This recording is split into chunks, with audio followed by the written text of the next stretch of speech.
This box contains 12 coins.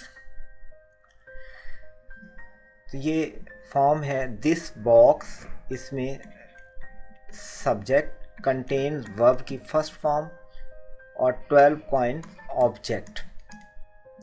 तो इसको convert करने के लिए ऑब्जेक्ट प्लस इज या आर प्लस वर्ब की थर्ड फॉर्म बाय सब्जेक्ट। तो इसमें ऑब्जेक्ट जो है वो आ गया 12 कॉइन्स, वो तमाम में मौजूद है।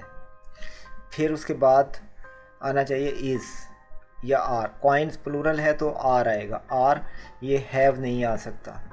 12 कॉइन्स आर, ये तीन बाकी सब में है। फिर उसके बाद वर्ब की थर्ड फॉर्म कंटेन, कंटेन ये डी ऑप्शन में नहीं है, इसलिए ये गलत हो गया। अब ए और बी में से कोई एक आंसर है। फिर आना चाहिए बाय, लेकिन